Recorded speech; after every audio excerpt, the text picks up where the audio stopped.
ಗೋಪಾಲಪುರ ಗ್ರಾಮದಲ್ಲಿ ಹುಟ್ಟಿ ಬೆಳೆದ ಬಡತನದ ಜೀವನದ ಪದವೀಧರ ಶಿಕ್ಷಣ ಇಲಾಖೆ ಕೆಲಸ ನಿರ್ವಹಿಸುತ್ತಿದ್ದ ಗಂಗಪ್ಪನವರು ಮತ್ತು ಜಯಲಕ್ಷ್ಮಿ ಮೇಡಂ ಸುಪುತ್ರ ಭಾರತದ ಉನ್ನತ ಪರೀಕ್ಷೆಯಾದ ಐಎಎಸ್ನಲ್ಲಿ ಉತ್ತೀರ್ಣರಾಗಿರುತ್ತಾರೆ.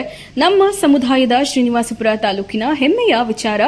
ಈ ಒಂದು ಪರೀಕ್ಷೆಯಲ್ಲಿ 939ನೇ ರ್ಯಾಂಕ್ ಪಡೆದು ಪ್ರಥಮ ವ್ಯಕ್ತಿ. ಮುಂದಿನ ದಿನಗಳಲ್ಲಿ ತಂದೆ ಗಂಗಪ್ಪನವರ ಸಮಾಜದಲ್ಲಿ ಯಾವ ರೀತಿ ಸ್ಥಾನ ಬೆಳೆಸಿಕೊಂಡು ಬಂದಿದ್ದಾರೆ, ಅದೇ ರೀತಿ ಸಮಾಜದ ಎಲ್ಲಾ ಸ್ಥಾನಮಾನಗಳ ಉತ್ತಮ ಸೇವೆಗೆ ಭವಿಷ್ಯದಲ್ಲಿ ಒಳ್ಳೆಯ ಸ್ಥಾನ, ದೇವರ ಆಶೀರ್ವಾದ ಸದಾ ಸಿಗಲಿದ್ದು ಇಡೀ ತಾಲೂಕು ವ್ಯಾಪ್ತಿಯ ಜನಸಾಮಾನ್ಯರಲ್ಲಿ ಮಾತಾಗಿರುತ್ತಾರೆ ಎಂದರೆ ತಪ್ಪಾಗಲಾರದು.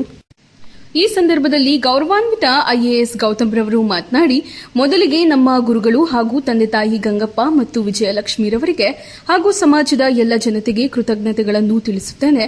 ಈ ಸಾಲಿನ ಪರೀಕ್ಷೆಯಲ್ಲಿ 939ನೇ ರ್ಯಾಂಕ್ ಪಡೆದು ನಮ್ಮ ಅಣ್ಣದವರ ಸಲಹೆ ಸುಮಾರು 2 ವರ್ಷಗಳಿಂದ ಓದಿದ್ದು, ಬಾಲ್ಯದಲ್ಲಿ ಎಸ್ಎಫ್ಎಸ್ ಶಾಲೆ, ನವೋದಯ ಶಾಲೆ, ಎಂಬಿಬಿಎಸ್ ಪದವಿ ಮುಗಿಸಿ ಈಗ ಪರೀಕ್ಷೆಯಲ್ಲಿ ಉತ್ತೀರ್ಣನಾಗಿರುವುದು ನಮ್ಮ ತಂದೆ ಉತ್ತಮ ಸೇವೆಗೆ ಹಾಗೂ ನಮ್ಮ ಅಣ್ಣನವರ ಆಶಯ ಹಾಗೂ ತಾಯಿಯವರ ಆಶೀರ್ವಾದದಿಂದ ಈ ಸ್ಥಾನ ಸಿಗಲಿದೆ.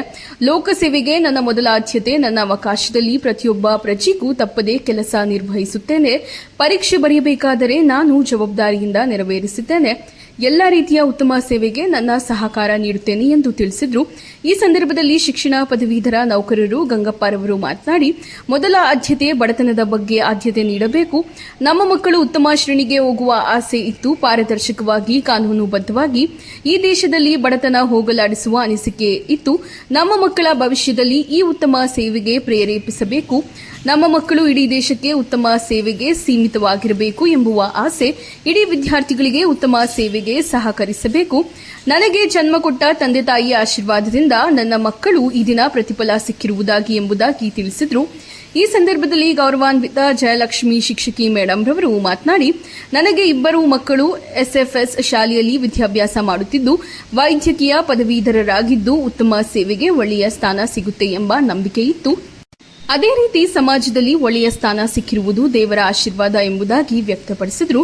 ಈ ಸಂದರ್ಭದಲ್ಲಿ ಗೌರವಾನ್ವಿತ ಶಿಕ್ಷಕ ವೃಂದದವರು ಗೌತಮ್ ಸರ್ ಅವರಿಗೆ ಆನಂದ ಬಾಬು ಮತ್ತು ದೇವರೆಡ್ಡಿ ಸರ್ ಅವರು ಸನ್ಮಾನ ಕಾರ್ಯಕ್ರಮ ಹಮ್ಮಿಕೊಂಡು ಚಲಪತಿ ಸರ್ ಅವರು ಸಾಥ್ ನೀಡಿದರು.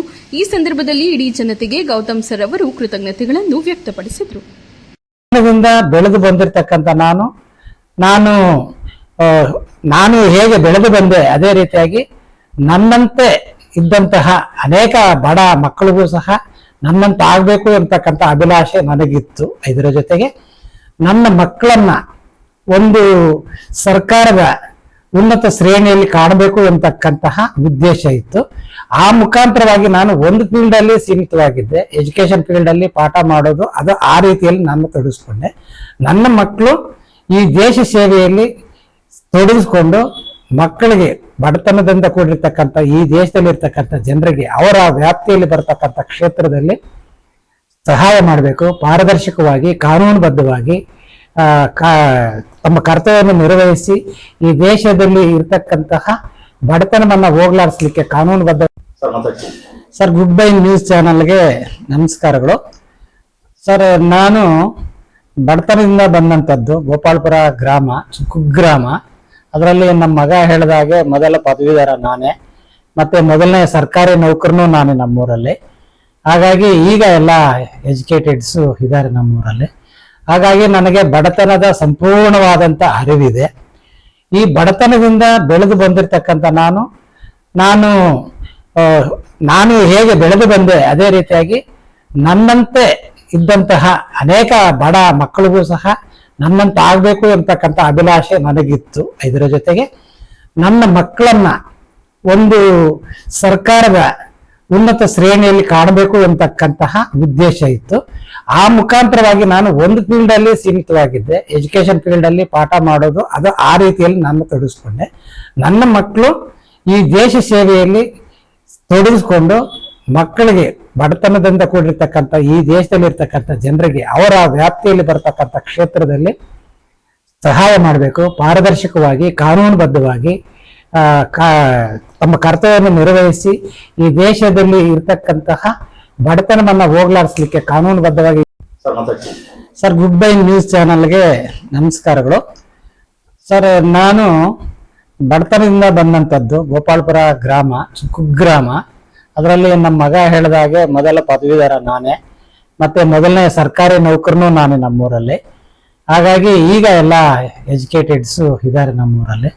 ಹಾಗಾಗಿ ನನಗೆ ಬಡತನದ ಸಂಪೂರ್ಣವಾದಂತ ಅರಿವಿದೆ. ಈ ಬಡತನದಿಂದ ಬೆಳೆದು ಬಂದಿರತಕ್ಕಂಥ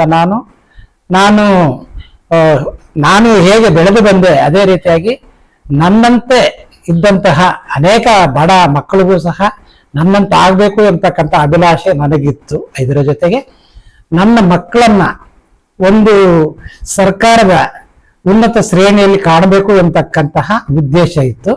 ಆ ಮುಖಾಂತರವಾಗಿ ನಾನು ಒಂದು ಫೀಲ್ಡ್ ಅಲ್ಲಿ ಸೀಮಿತವಾಗಿದ್ದೆ, ಎಜುಕೇಶನ್ ಫೀಲ್ಡ್ ಅಲ್ಲಿ ಪಾಠ ಮಾಡೋದು, ಅದು ಆ ರೀತಿಯಲ್ಲಿ ನಾನು ತೊಡಗಿಸ್ಕೊಂಡೆ. ನನ್ನ ಮಕ್ಕಳು ಈ ದೇಶ ಸೇವೆಯಲ್ಲಿ ತೊಡಗಿಸ್ಕೊಂಡು ಮಕ್ಕಳಿಗೆ ಬಡತನದಿಂದ ಕೂಡಿರ್ತಕ್ಕಂಥ ಈ ದೇಶದಲ್ಲಿರ್ತಕ್ಕಂಥ ಜನರಿಗೆ ಅವರ ವ್ಯಾಪ್ತಿಯಲ್ಲಿ ಬರ್ತಕ್ಕಂಥ ಕ್ಷೇತ್ರದಲ್ಲಿ ಸಹಾಯ ಮಾಡಬೇಕು, ಪಾರದರ್ಶಕವಾಗಿ ಕಾನೂನುಬದ್ಧವಾಗಿ ತಮ್ಮ ಕರ್ತವ್ಯವನ್ನು ನಿರ್ವಹಿಸಿ ಈ ದೇಶದಲ್ಲಿ ಇರ್ತಕ್ಕಂತಹ ಬಡತನವನ್ನ ಹೋಗ್ಲಾಡಿಸ್ಲಿಕ್ಕೆ ಕಾನೂನುಬದ್ಧವಾಗಿ. ಲಾಸ್ಟ್ ಪ್ರಶ್ನೆ, ತಮ್ಮ ಒಂದು ಸೇವೆ ನಿರ್ಭೀತವಾಗಿ ನಿರ್ಭಯವಾಗಿ ಜನಸಾಮಾನ್ಯರಿಗೆ ಸಮಾಜಕ್ಕೆ ಈ ಒಂದು ಹಾವುಗಳ ಬಗ್ಗೆ ಏನಿದೆ ಅದನ್ನ ಎತ್ತಿ ತೋರಿಸೋದು ಒಂದು ಅಧಿಕಾರದಲ್ಲಿ ಮಾಡ್ತಿರೋ ಒಂದು ನಂಬಿಕೆ ತಮ್ಮ ಒಂದು ಅಧಿಕಾರ ಸೇವೆಯಲ್ಲಿ ನಿರ್ಭಯವಾಗಿ ಈ ಸಮಾಜದಲ್ಲಿ ಜನಸಾಮಾನ್ಯರಿಗೆ ಯಾವ ರೀತಿ ಏನ್ ಮಾಡ್ಬೇಕು, ಯಾವ ರೀತಿ ಒಂದು ದಾಖಲೆ ಸಮೇತ ಅವ್ರಿಗೆ ಒಂದು ಜೀವನಕ್ಕೆ ಒಂದು ದಾರಿ ತೋರಿಸುವ ಒಂದು ದೃಷ್ಟಿ, ಒಂದು ಕಾನೂನು, ಆ ಕಾನೂನು ಬೆಲೆ ಕೊಟ್ಟು ಮಾಡೋದು ಒಂದು ನಂಬಿಕೆ ಇದೆ ಸರ್. ನಂಬಿಕೆ ಇದೆ. ಇದು ಎಕ್ಸಾಮ್ ತಗೋಬೇಕಾದ್ರೇನೆ ನನ್ಗೊಂದು ಮೂಲ ಇದ್ರಲ್ಲಿ ಬಂದಿತ್ತು, ಪಾರದರ್ಶಕವಾಗಿ ಏನೇನಿದೆ ಅದನ್ನ ಕರೆಕ್ಟ್ ಆಗಿ ಮಾಡಿದ್ರೆ, ಈಗ ನಮ್ಮ ದೇಶದಲ್ಲಿರೋ ಪಾಲಿಸೀಸ್ ಅಷ್ಟೇ ಎಲ್ಲ ಕರೆಕ್ಟ್ ಆಗಿ ಇಂಪ್ಲೈ ಆದ್ರೆ ಎಲ್ಲಾ ಜನರಿಗೂ ಹೆಲ್ಪ್ ಆಗುತ್ತೆ ಅನ್ನೋದೊಂದು ಒಂದು ಐಡಿಯಾಲಜಿ ಇಟ್ಕೊಂಡ್ಬಂದಿದೆ. ಸೊ ನನ್ನ ಕೈಯಲ್ಲಿ ಏನಾಗುತ್ತೆ ಅದನ್ನ ಪಾರದರ್ಶಕವಾಗಿ ಆನೆಸ್ಟ್ ಆಗಿ ಮಾಡ್ತೀನಿ, ಅದು ಎಲ್ಲರಿಗೂ ಹೆಲ್ಪ್ ಆಗ್ಲಿ ಅಂತ ಮುಂದೆ ಹೋಗ್ತೀನಿ ಸರ್. Thank you. ತಮ್ಮ ಸ್ವಗ್ರಾಮ ಯಾವ ಊರಿಂದ ಹುಟ್ಟಿ ಬೆಳೆದು ಈ ಒಂದು ವಿದ್ಯಾಭ್ಯಾಸ ಉನ್ನತ ಒಂದು ಸ್ಥಾನಕ್ಕೆ ಯಾವ ರೀತಿ ನಿಮ್ಮ ಬೆಳವಣಿಗೆ ಸಮಾಜದಲ್ಲಿ ಯಾವ ರೀತಿ ಜನಸಾಮಾನ್ಯರಿಗೆ ಮಾಡ್ಬೇಕು ಅಂತ ಒಂದು ಮನೋಭಾವನೆ, ಒಂದು ಸ್ವಾಭಿನಂಬನೆ, ಕಲ್ಪನೆ ಉದ್ಭವ ಆಯ್ತು ಸರ್. ನಮ್ಮ ತಂದೆಯವರು ಅವ್ರಿಗಿರೋ ನೆಟ್ವರ್ಕ್ ಅಲ್ಲಿ ಅವರು ಬೇರೆಯವರು ಬಡವ್ರಿಗಾಗ್ಲಿ ಅಥವಾ ಅವರ ಸ್ಟೂಡೆಂಟ್ಸ್ಗಾಗ್ಲಿ ಮಾಡ್ತಾ ಇದ್ದ ಗೈಡೆನ್ಸ್ ನನಗೆ ಫಸ್ಟ್ ಇಂದ ಇನ್ಸ್ಪಿರೇಷನ್ ಇತ್ತು. ಅಪ್ಪ ಅವರು ಅವ್ರ ಸ್ಟೂಡೆಂಟ್ಸ್ಗೆಲ್ಲ ಲೋಕಸೇವೆಯಲ್ಲಿ ಸ್ವಲ್ಪ ಬಂದು ಜನರಿಗೆ ಸಹಾಯ ಮಾಡಬೇಕು ಅನ್ನೋದನ್ನ ಜಾಸ್ತಿ ಹೇಳ್ತಿದ್ರು. ಅದೇ ನಮ್ಮ ಚಿಕ್ಕಂದಿನಿಂದಾನು ನಮ್ಗೆ ಸ್ವಲ್ಪ ಇನ್ಸ್ಪಿರೇಷನ್ ಆಗ್ತಾ ಇತ್ತು. ಅದ್ರ ಜೊತೆಗೆ ನಮ್ಮ ಅಣ್ಣ ಅವರು ಕೂಡ ಅದೇ ಕಾರ್ಯದಲ್ಲಿ ಅದೇ ಎಕ್ಸಾಮ್ಸ್ ಕೊಡ್ತಾ ಇರೋದ್ರಿಂದ ಅದರ ಇನ್ಸ್ಪಿರೇಷನ್ ಇಂದಾನು ನಾನು ಎಕ್ಸಾಮ್ ತಗೊಳ್ಳೋದಕ್ಕೆ ನನ್ಗೊಂದು ಮೂಲ ಆಯ್ತು. ಇದ್ರ ಜೊತೆಗೆ ಅಪ್ಪ ಅವರು ಸ್ವಂತ ಊರು ಗೋಪಾಳಪುರ ಅಂತ, ಗೋಪಾಳಪುರದಿಂದ ಬಂದು ಅಲ್ಲಿಂದ ಅವರು ಚೆನ್ನಾಗಿ ಓದಿ ಆ ಊರಿನಲ್ಲಿ ಮೊದಲ ಪದವೀಧರರಾಗಿ ಅವರ ಕೃಷಿಯೇ ನಮ್ಗೊಂದು ಒಂದು ಇನ್ಸ್ಪಿರೇಷನ್ ಸರ್. ಮುಂಬರುವ ದಿನಗಳಲ್ಲಿ ತಮ್ಮ ಅಧಿಕಾರ ಅವಧಿನಲ್ಲಿ ಈ ಒಂದು ಸಮಾಜಕ್ಕೆ ಈ ಸರ್ಕಾರದ ಈ ಒಂದು ಬಡ ಕುಟುಂಬಗಳ ಒಂದು ಸಮಾಜ ಹಿತದೃಷ್ಟಿಯಿಂದ, ಜನರ ಒಂದು ಹಿತದೃಷ್ಟಿಯಿಂದ ನಿಮ್ಮ ಒಂದು ಅಧಿಕಾರ ಅವಧಿನಲ್ಲಿ ಯಾವ ರೀತಿ ಅವರ ಸಲಹೆ ಧೋರಣೆ ಕೊಟ್ಟು ಅವರ ಒಂದು ನಮ್ಮ ತರ ಹಾಗೆ ಅವರು ಒಂದು ಮೇಲ್ದರ್ಜೆಗೆ ಬರಬೇಕು ಅಂತ ಒಂದು ಸ್ವಾಭಿಮಾನ ಇದೆ ಸರ್. ಲೋಕಸೇವೆಗೆ ಯಾರೇ ಬಂದ್ರು ಅವರು ಜನರಿಗೆ ಕೆಲಸ ಮಾಡಬೇಕು, ಗೌರ್ಮೆಂಟ್ ಏನೇನ್ ಪಾಲಿಸೀಸ್ ಇದಾವೆ ಅಥವಾ ಅವ್ರದ್ದು ಏನೇನ್ ಕಾರ್ಯಕ್ರಮಗಳಿದಾವೆ ಅದು ಕಟ್ಟಕಡೆಯ ಮನುಷ್ಯನಿಗೂ ತಲುಪಬೇಕು ಅನ್ನೋದು ಗೌರ್ಮೆಂಟ್ ಒಂದು ಐಡಿಯಾಲಜಿ ಇರುತ್ತೆ.